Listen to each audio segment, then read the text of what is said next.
Olá, pessoal, tudo bem com todos? Estamos, então, iniciando a nossa aula. Hoje nós vamos falar, então, um pouco sobre as origens da Kabbalah, tá bom? Então, vamos iniciar o nosso compartilhamento de tela, onde nós vamos trazer ali a Kabbalah e as suas origens, tá bom? Então, ou seja, quem trouxe esta sabedoria até chegar aos dias de hoje, tá? Então, o ponto principal que a gente traz aqui é que a árvore da vida ela está presente em diversas culturas, né? Não sendo propriamente uma exclusividade da atual que nós temos dentro da Kabbalah e do estudo ligado ao judaísmo, certo? Então, por exemplo, já é de fato visto em diversas outras culturas, né? Como, por exemplo, na cultura maia, faz referência à árvore da vida, né? Nos incas também faz referência, os assírios, os sumérios, né? Que são os primeiros, onde se tem as primeiras imagens de relatos de uma árvore da vida.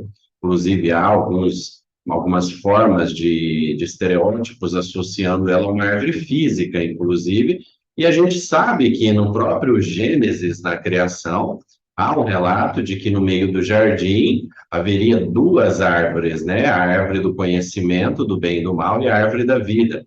E também haveria 4 cabeceiras de rios que cruzavam esses, né, que seriam ali esse jardim. E para a gente entender essa metáfora, nós falamos da árvore da vida e a árvore da morte na Kabbalah. As 4 cabeceiras que estão no jardim são 4 mundos espirituais cabalísticos que nós chamamos de Atzilut, que é emanação, depois na sequência vem Briá, que é o mundo da criação, depois nós temos Yetzirah, que é o mundo da formação, e por fim a Sheá, o nosso mundo físico, chamado de mundo da ação.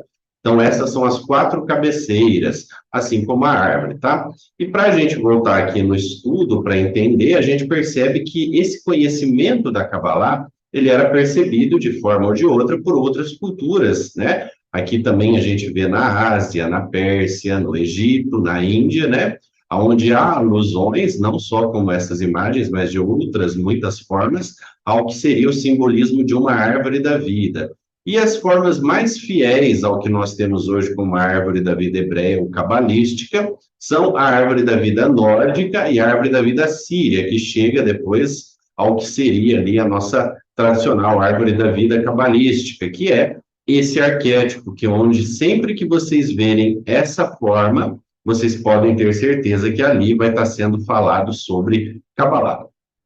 A árvore da vida nórdica, ela também é muito conhecida, né? No caso, o pessoal da Dinamarca, Noruega, Alemanha, né? Ali toda aquela região, eles as chamam de Yggdrasil, né? Nós estamos falando de uma árvore que eles comumente associavam a um freixo, tá?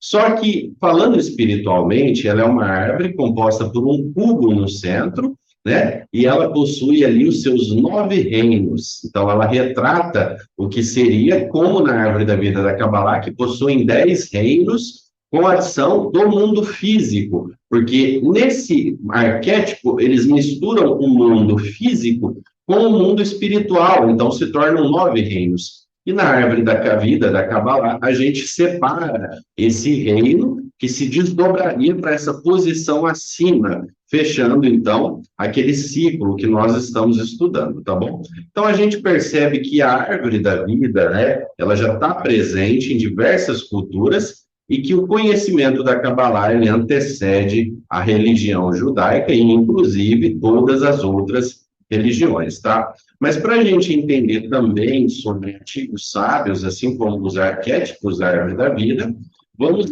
falar um pouco dos antigos mestres, né, que seriam os seus mentores e suas obras. Esses mentores seriam pessoas que administravam de forma ali uma ou outra a Kabbalah também, e veio, né, depois a chegar aos dias de hoje, tá? Então, vamos lá. As obras da Kabbalah que nós temos como referência, obviamente, são inúmeras obras, não propriamente apenas as que estão aqui, mas aqui nós temos as principais obras da Kabbalah. Então, a primeira que se tem relato, nós chamamos de Sefer Raziel Hamalah, que é literalmente o livro do anjo Raziel, tá? Essa obra ela teria sido dada a Adão, o primeiro homem, né? E esse conhecimento teria sido passado de forma oral, como nós chamamos da tradição oral, que é da boca de Deus para a boca do homem, né? E da boca do homem para o ouvido do seu próximo. E ela teria chegado, então, aos antigos patriarcas através dessa tradição oral.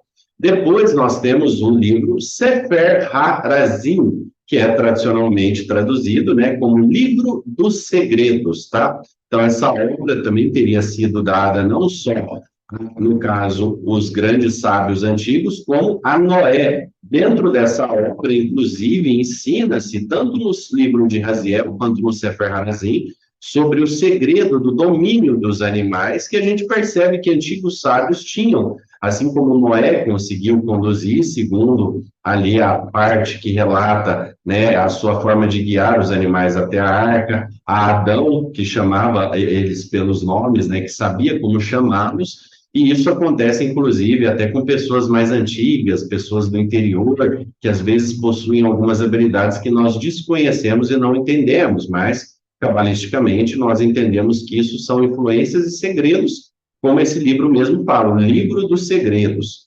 Depois, nós temos o Sefer HaEnoch, né, o Enoch, que é justamente o livro de Enoque, que relata a queda dos anjos, né, a legião de Semiasa e Azazel, e fala sobre a sua ascensão aos céus, que é também considerado uma obra cabalística, tá?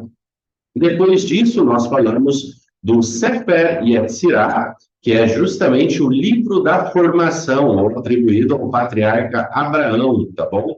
Depois nós temos a Torá, né, que seria o Sefer HaTorá, que é o livro da lei, né, como tradicionalmente conhecido como Velho Testamento.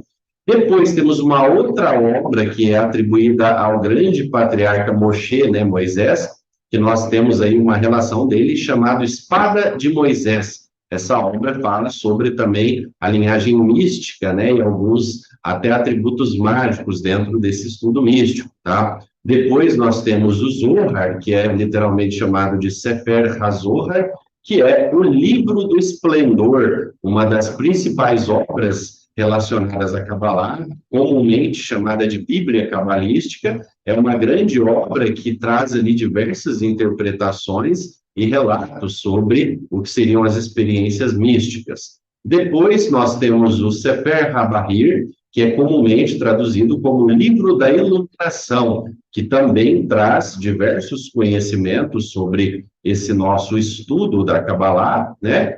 Posteriormente, temos também o Sha'ar Hagil Ulim, conhecido também como Portal das Reencarnações, é uma obra da Kabbalah que fala sobre os níveis da alma, o nosso entendimento, a nossa evolução, reencarnação, segredos, inclusive das almas, nossa, dos nossos níveis, né? Uma obra também ali muito rica em estudos. E, por último, aqui que nós fizemos a referência, uma obra chamada de Talmud Esser Sefirot, né? Que literalmente significa os estudos sobre as emanações luminosas. Então, isso seria, né, aquelas esferas da árvore da vida, para quem não sabe, o termo Sefirot é o nome dado a cada uma dessas esferas, e a gente vai ver isso dentro do estudo nosso, tá bom? Então, essas são as principais obras, né, atribuídas a Kabbalah. Existem muito mais outras que nós não citamos, como Midrash, Mishnah, Shumar, né, que a gente fala, até mesmo o Talmud, né, temos diversas, então, obras literárias que estão associadas ao estudo, mas aqui a gente trouxe obras que são consideradas fundamentadoras da Kabbalah, tá bom? E assim como nós temos as obras, nós temos os grandes mentores da Kabbalah, né? Os grandes mestres, que foram os antigos sábios, né? Que através de seus campos de visão e estudos, e até mesmo a sua mediunidade, a sua influência celeste, né? As formas como eles se conectavam, conseguiram, então, trazer essa sabedoria até nós, seja de forma escrita, em livros, pergaminhos, ou em tradições orais, tá bom? Então, nessa aula de hoje, a gente viu um pouco sobre as obras da Kabbalah, sobre a árvore da vida, e esse estudo estar presente em diversas outras culturas, tá? Na nossa próxima aula, a gente vai, então, falar do que seriam ali os seus mentores e as pessoas que deram a origem a esse estudo que chega até nós nos dias de hoje, tá? Espero que todos vocês tenham gostado da nossa aula. Fiquem à vontade de mandar sua pergunta e na próxima aula a gente se vê. Desejo a todos vocês uma ótima semana. Shavuot Tov.